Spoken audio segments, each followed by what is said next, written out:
Hi everybody, thanks for coming back to the channel. Today's video I want to talk to you about my born again journey as a believer. I know I haven't talked a lot about my spiritual journey, how I got here, why I'm doing Bible studies on an RV channel. All of those things are things that I just brought into the channel because I thought that's what God wanted me to do. And not that I thought it, I knew that God wanted me to do this.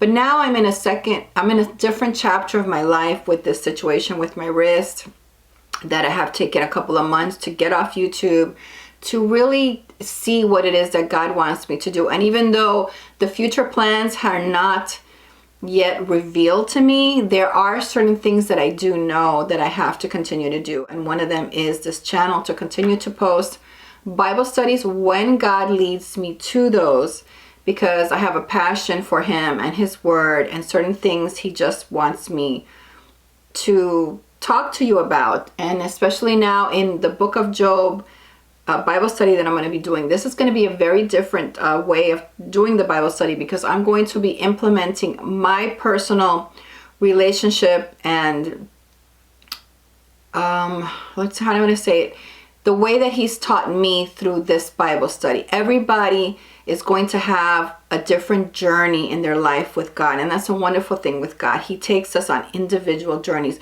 My born again sanctification is going to be totally different than yours, but I want to bring you on that journey so that you can understand it, because there's not really anybody talking about this journey of being born again and how it happens and what are the things that happen.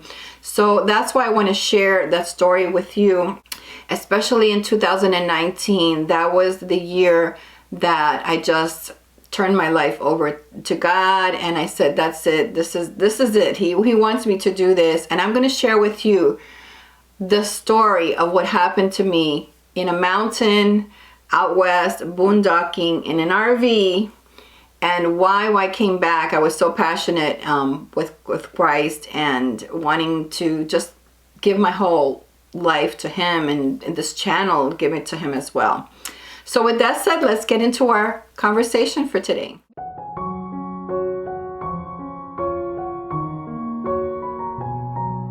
Before I get into all of that, I wanted to give you a little bit of history and background on myself. I was raised a Catholic in New York City. That's where I grew up. And for me, being a Catholic, I didn't feel close at all to God. And it wasn't until I moved to Florida and I was married, and after my divorce, that I went searching for more. I knew God was calling me by then. And I went searching for a church, and I found out about non-denominational churches. And when I found out about that, that just changed my world, because I did not want to be in a denomination at all. I didn't want to do religion the way, you know, it was done. I didn't really learn anything about the Bible growing up, and I didn't even have a Bible growing up. I just went to church occasionally. My parents would take me on the weekends, and you know, and that was it basically. I mean, the devil had his hands already on me, because my parents tried to get us into Catholic school, and they wouldn't accept us in there. And also they tried to get us into it was a summer school weekend Bible classes, and they wouldn't take us in there either. And we were only like 4 blocks away from this church. So for some reason, Satan had his hand on trying to get me to not have anything to do with God or the Word when I was young. But God always has a plan later on in life. Despite all of that, I still had faith. I still had faith in God. I'm from Hispanic background. So for me, when I lived in New York, I lived in a predominantly Hispanic neighborhood. And as a child, I did see it was not uncommon for me to go to somebody's house, a neighbor, and they would have idols in their house. They would have feathers, just weird stuff that I kind of grew up with, which was common for me, but I wasn't explained. Nobody explained to me what it was. It wasn't until I was older that I understood that a lot of these Hispanic people, they're into Santeria, which is, you know, some type of a witchcraft type of thing. They would have like these huge idols in their living room, and they would put flowers there and all of this stuff.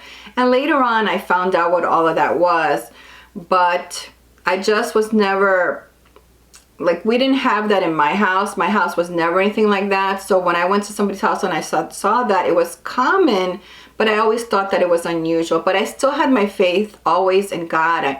As a little girl, I talk to like my dolls and stuff like that, but I really think that I was talking to God. I was saying things to him. So I had a relationship with God, and I didn't even know it at a young age. So when I was growing up later on in New York City, I went looking for more because I wanted that intimacy with God. I knew he was there. There were many times in my life growing up when I left my parents' house that he would come through for me. And I knew in my heart that there was something from heaven that was trying to get me to connect with that. And I went looking in the wrong place, because in New York City, there was, back in the day, there was down in the Village, if you know where the Village is, there was a store down there that was kind of like a new age store where they would sell like tarot cards and crystals and Ouija boards, and they had spell books and all of this stuff there. And I never got to the point of ever buying spell books or doing anything like that.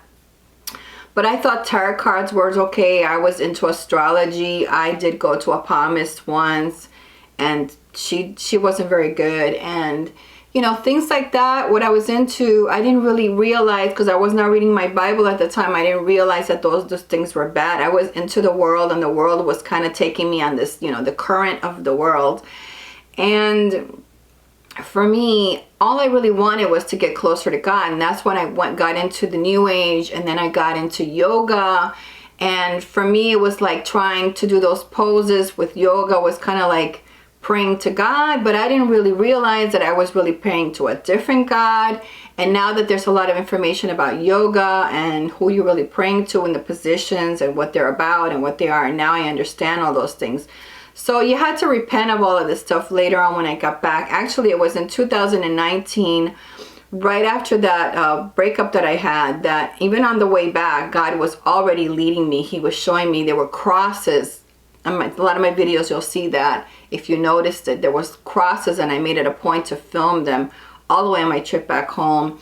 And then I got home, and I decided that I was going to, you know, go out west for the first time ever, and I was going to go by myself. I was going to bring girls with me if they wanted to go, and that was one of the most amazing trips for me. So before I get into the trip for a second, I did want to talk to you a little bit more about my life in New York City and some of the things that I noticed as a child. So I want to give you a couple of when I look back at the things that God has brought me out of, there's certain things that stand out. There's been a lot of little things, but I didn't write them down or anything, but the big ones are the ones that stick with me. So I'll give you one. When my parents, we lived in New York, we lived on the 5th floor in an apartment building, and then we ended up moving to the 1st floor.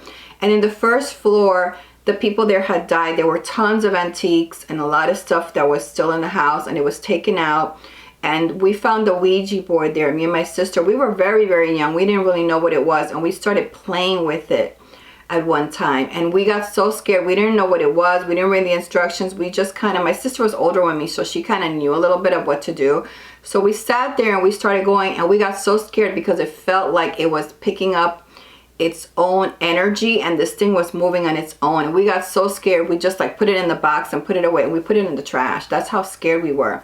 And then later on, in this apartment, I guess these people were into witchcraft and stuff like that, because there were demons that used to come to my bed at night. And I remember, like, you know, they were dressed like in monastery suits, and you looked at them, they would be sitting on the bed, and you would look at them, and all you can see is black. You couldn't see their faces. And I used to be petrified, just sweat at night when they come to my bed, and they sleep in the corner of my bed, and I'd be petrified, and I'd be scared, and I'd be like, I don't know at the time that I was praying to God, but I know I was talking to something to take this thing away. And I didn't know this was happening to my sister and my mother until my 20s, when my mom and my sister and I, we were all sitting together. We were having a meal together, and then I mentioned it to them, and my sister was like, oh my gosh, was this happening to you too? And I'm like, did this happen to you? She said, yeah. And then my mother was like, and that was happening to you girls? And I'm like, Mom, how could you not know this would probably happen to us if it was happening to you? My mom thought it was just happening to her. She didn't realize that it was happening to her daughters as well. So I know that there's definitely demons out there, and all of that. But still, you know, I kept going the way of the world, and I wasn't informing myself. I wasn't learning about things. I know the Bible talked about Satan and things like that, but to me it felt like it was like, you know, they have nothing to do with the world that I lived in. Another part of my life also that I was living in New York, and this is why the part of Sodom and Gomorrah in the Bible is very important to me, because I understand what it's like to be lifted up by angels. And that is the strongest memory that I have of being saved by another dimension. And I can tell you that I'm pretty sure that they're angels, because I was walking into my apartment building, and I had just parked my car. It was getting dark out, and I parked my car and I was walking, and two guys were following me in New York City, and I was already going to be, there had no way of turning around, because the building had two walls like this, and then the entrance was over here. So once I turned the corner and I realized there was somebody following me, the only way I could go was into the building. So all of a sudden I realized they were coming behind me, and they were going, I knew just, it was like a split second, I knew they were coming after me, and I didn't know what to do. And all of a sudden I felt like there was no time to react or anything like that. I didn't know what to do. And all of a sudden I felt, I was walking, and I felt that I was being held up from my elbows here. I was lifted up, and I was turned around, and I was forced to walk right in front of them and past them. And so they were coming, and I turned around and I looked at them, and I don't know what it was, but they let me past them. There must have been something scary about whatever happened there, that they just you could tell that they knew that I knew what was going on. So I walked, and then I went to my mother's window, because we were living on the first floor, and I started knocking on the window, and I told her, open the door. We had a dog too. We had a German Shepherd. So my mother came out with a German Shepherd, and I will never forget being raised up and being turned, I mean literally raised up, like there were two people next to me raising me up from the elbows and turning me around and making me walk. And I don't remember that moment anything other than I was just walking, and then I realized once I had passed them, I had realized that I was okay. That was the only thing that I remember of that. And other things that had happened to me in my life, where I didn't have any money when I was younger, and my foot was cut, and I had a sore from the shoes that I was wearing. I didn't have any money to take the bus. And then I sat down, I remember, in the street, and I was touching my foot, because I'm like, man, I have miles to go before I get home, and I didn't have any money to take the bus. And all of a sudden I get up to continue walking, and I look and I see some people that I knew. They were driving by, and they stopped. They said, where are you going? I said, I'm walking home. They said, you live too far to walk home like this. And that was a miracle in itself, that God provided a ride for me to get home when they actually drove me home. So things like that are things that I remember. I know there's tons of other things. There's things where God has shown me, given me dreams with people so that I would know their intention, or after the fact He would show me how bad these people were and what they were trying to do, they were doing behind my back. Just different things like that. My ex-husband as well. You know, a lot of people don't know this, but they go out there and they make assumptions of my life. But I'm going to reveal here today, for the first time ever, that my ex-husband, the one I was married to for 10 years before I moved here, was a balsero. He was a Cuban balsero. Then I met him in a party that my family knew these Cubans from Cuba, and he had just arrived from Cuba on a boat. He came on a boat, and he had come into the country, and we met. We became friends, and I was helping him how to live in the United States. You know, I would translate things for him. So we just got off really well as friends, and then we ended up getting married after a few months. And what happened was, I didn't know that we married for 10 years. We had a good marriage. We did a lot together. And he didn't speak English, you know, very little. He worked for an air conditioning company. Most of the stuff I did, business, rentals, all of this stuff, we ended up making a lot of money together. And what happened was that I didn't realize that his mother was into witchcraft and Santeria in Cuba.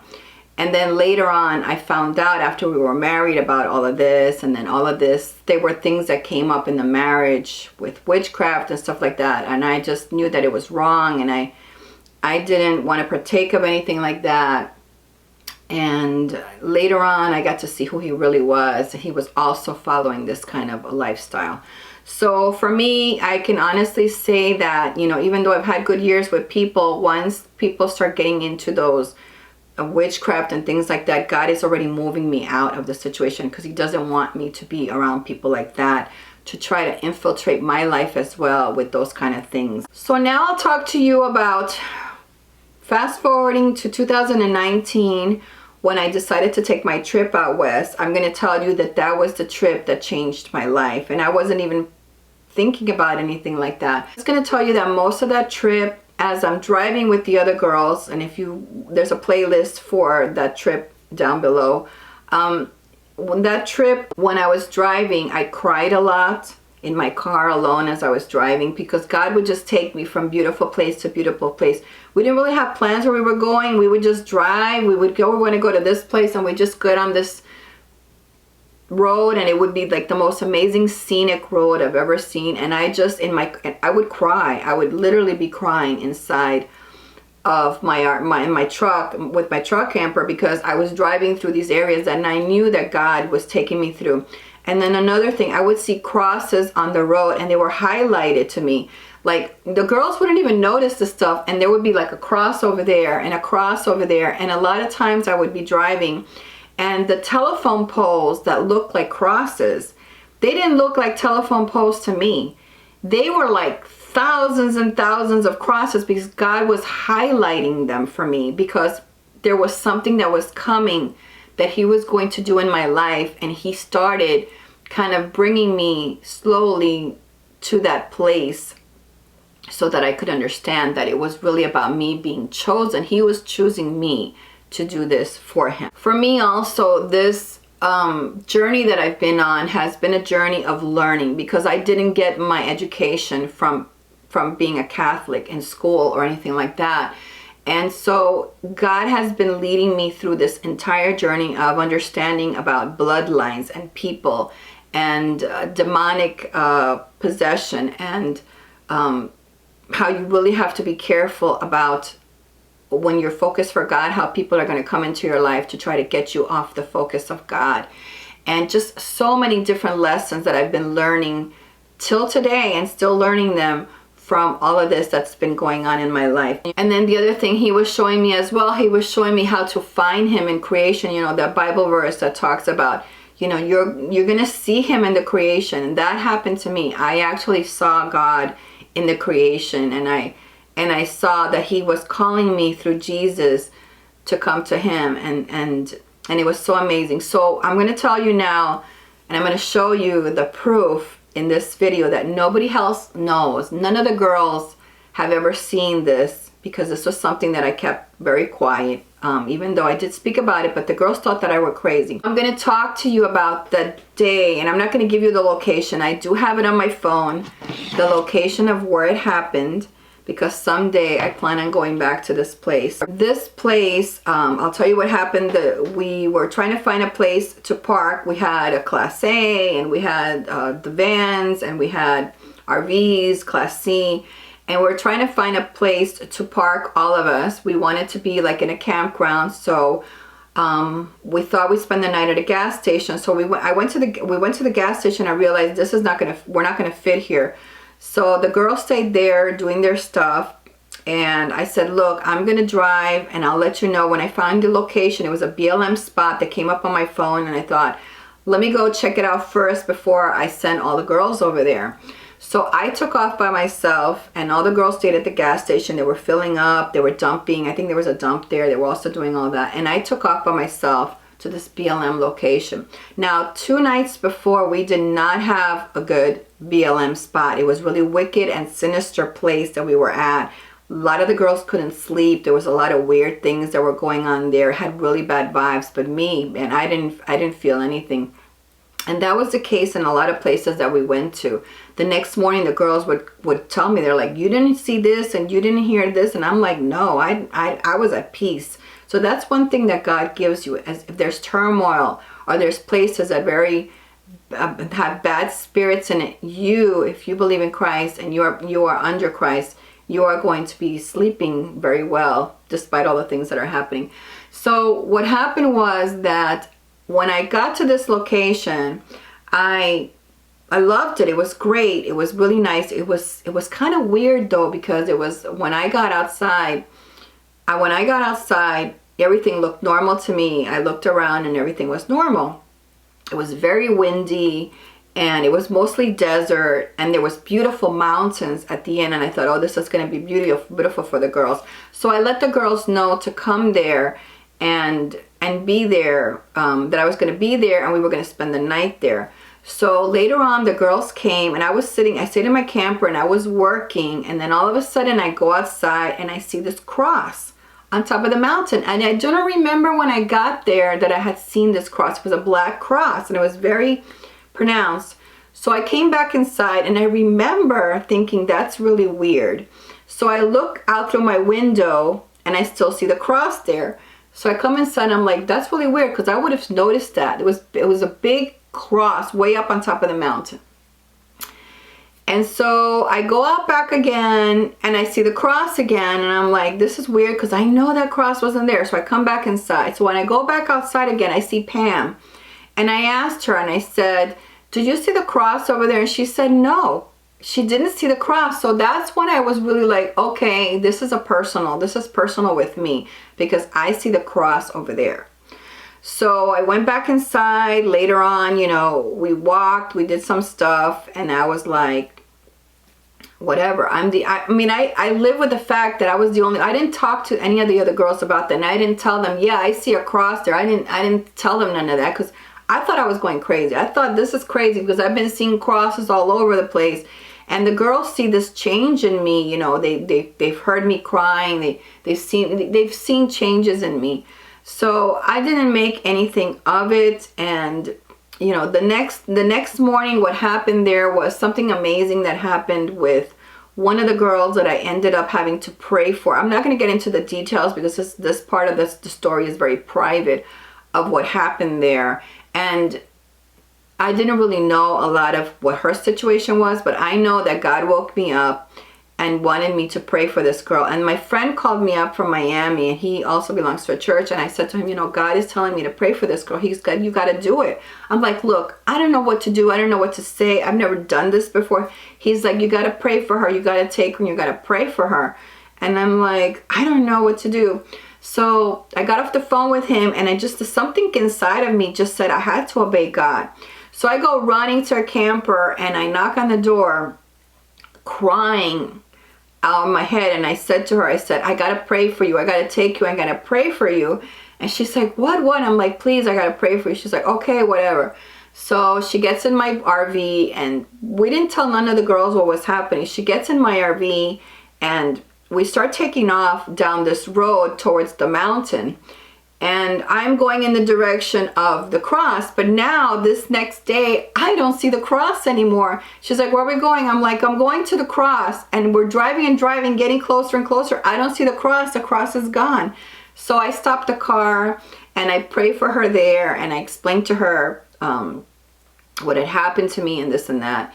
And we ended up going back with the girls. Well, everything was fine. It turned out things really happened that were great with all of that. And what happened was, when I got back home, I edited those videos, right? And I'll never forget that cross, because I'm like, I know there was a cross there. I know what the cross was. So now, when I go to delete my footage after I'm edited, most of the stuff I just delete, because when it's already edited, it's like the best parts are there. And I go to delete the stuff. I'm like, oh, I went into the video and I said, oh, this place, I don't want to ever forget this place, because this was the special place that God took me to. So I made a screenshot in my computer of the place, so I would always have it in my photos of this particular place. And all you saw was the mountain, and you didn't see all you saw was the mountain, and you didn't see anything else there. And I put this photo on my desktop of my computer, right? and it's sitting there, and I just, for some reason, it's just sitting there. I don't know why I didn't put it in my photos.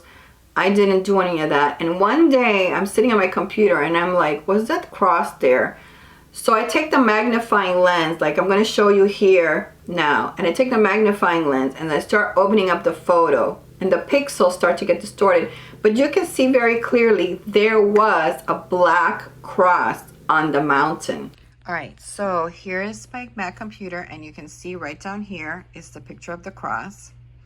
I'm going to open it, and I'm going to move it over. Okay, this is today, July 7th. So I want you to see, you don't see a cross, well, other than the cursor, but you don't see a cross anywhere. This is where I was parked. So this is looking out from my camper, looking out, and you don't see a cross there. The way that I saw it was huge. So I'm going to go up here to my computer, and I'm going to show magnifier. And I'm going to get this magnifier here. When I come down here, I don't know if you can see it. I'm going to tap here on my computer. If you can see, I'm going to make it bigger. There was a cross there. There's the black cross. Nobody else saw it except for me, and that's pretty far away for an eye to see that. If I make it smaller, you can see that. You cannot see that cross. How did I see that cross? Only God can do things like that. He can magnify your vision so that you can see things that he needs you to see. And it's very tiny, and we couldn't see it, but for some reason, God gave me the ability to see the cross like it was a giant cross. Like I could, I could just drive up to it and go there and pray for her for it. So for me, that changed my life, that cross and the whole thing, because the cross was really, really there. And when I came back, it was just normal for me to have changed my life. I came back and I started reading a book on deliverance. I was already reading it on the road coming back. And I also got back, and one of the first things that I did was I removed all of the idols. And I had crystals, I had tarot card book, I had tarot cards. I had some statues of Mary that were passed down to me, and things like that I threw them in the trash. I didn't want anything to do with them, and I went out and I just threw everything out in the trash, and I said, that's it. I don't want, because I know that he's there and he's connecting with me, and that's all that matters in my life. So I think to myself, I'm like, why did he choose me? Because I didn't study theology. I didn't even read the Bible. So for me, I understand now that because of abortion, many of the people that God would have sent to do the work are not here because of abortion. And a lot of the churches have been infiltrated. Not all of them, but most of them have been infiltrated. So, he's got to use people who don't have an agenda and are just passionately loving him and just willing to do what he tells us to do. And that's where I'm at my life, because I've messed up my life in the past, but I've been very blessed. God has blessed me, and a lot of the things that I've done is because I have obeyed. That's where my blessings have come up. Because years ago when I got divorced, God was very particular with me in the Bible, and I was reading the Exodus, and he was highlighting to me in the Exodus verses that I still have written down today about leaving my family and leaving Miami and leaving all that area, and that he was going to find a place for me. And that was what my whole journey was, to live in the country, live peacefully in the country, and leave, because I knew that he was going to lead me. And it took 6 months. My son and I, we kept looking for property, and it wasn't until we got to this property that I just knew with all my heart and soul that this was the place that he had for me. And every time I travel and I went to see a house, I knew that it wasn't a house going to be a house in the woods. I knew that it wasn't going to be a house in the city. I knew it was going to be a house with country and cows and trees, and it was going to be wide and open. And there was tons of houses that I made offers on during that time. There was a lot of foreclosures out in the market, and none of the thing, despite the fact that I was paying cash for a lot of this property, because I had sold my other house and I had the cash to buy the property. and nothing would work out for us until we got to this house. So I knew that this house was chosen for me by God. This was exactly the place that he wanted me to be. This was a place that I knew that he was leading me to. He knew that this was a place that I was going to be, and he was going to prepare me for whatever it is that I have to do in the future. And in the meantime, do my videos and stuff like that here. As for me, I have been a person that has always had faith. I just felt always faith for God. When I had experimented with New Age and things like that, it was only because I was trying to get closer to God through meditation and exercises and poses and yoga and this and that. And then I realized there's no easy way other than reading the Word. The Word is really what's going to fill you up inside. It's going to teach you all the things, because he's going to take you on your own particular road yourself. He's going to teach you the things that he wants you to learn. They're going to be particular to you, and he's going to take you that. If you're asking him to guide you and lead you, he will do that with the Bible, and he will show you, and he will show you sermons, and he will bring you books that you're going to read, because these are the books that he wants. And sometimes you'll get books and that's not the timing to read that book, and he'll tell you, read this book, and he'll show you something else. So I have never been a person that believed in Darwinism or, all of the mumbo jumbo with the explosion and this and that. Because I used to take the kids, when I had foster kids and my son, I used to take them to to the church that we had. I used to have it was like a creation church where they learned about creation and stuff like that. So I saw a lot of debates about it, and it was never something that I believed in. And I realized that you have to have faith to believe in something that is really man-made, because those stories, those are assumptions of man. There's no concrete evidence for the millions of years or this and that. And when I read the Bible and I have faith, I believe that more than I would have faith over what man is trying to tell us, that the world was made millions of years ago and all of this. When I read the Bible, especially now that I read Job, I understand about the dinosaurs, and I understand about so much more, and the complexity of how they have tried to distort our teaching so that we wouldn't learn our history and know the history of the world and the people that are involved in a lot of the promises that have to do with God. So I'm really thankful that God has taken me through this whole journey of intimacy with him.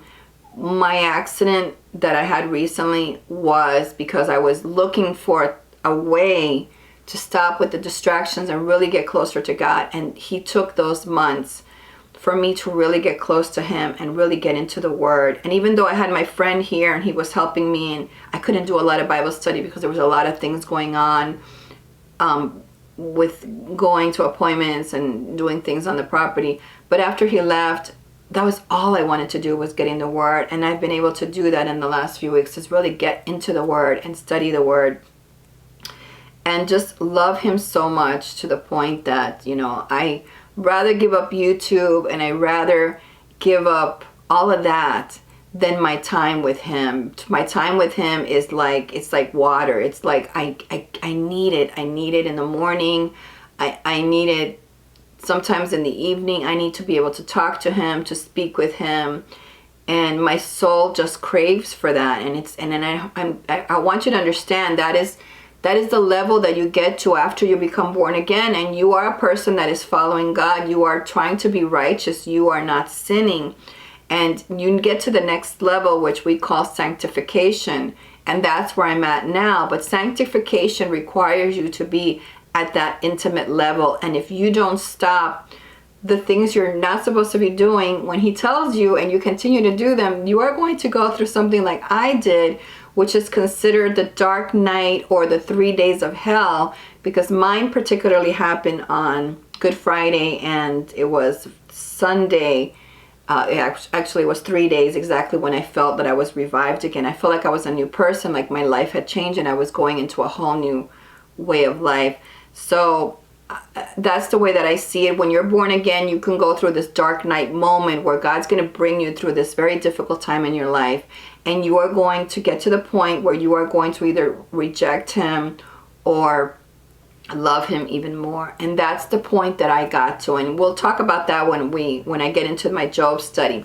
So that's what I have for you today, and I hope you enjoyed this video. I just wanted to share a little part of me and my journey walking with God. It's going to be different for everybody, but it's been wonderful for me, and I wouldn't have it any other way. So I thank you for watching. Stay tuned. I have a vlog coming up about my wrist fracture, and then I have the Job study coming up as well. We'll be going through that through the month of July. So I thank you for watching. I hope you have a lovely day. God bless. I'll see you next time. Bye.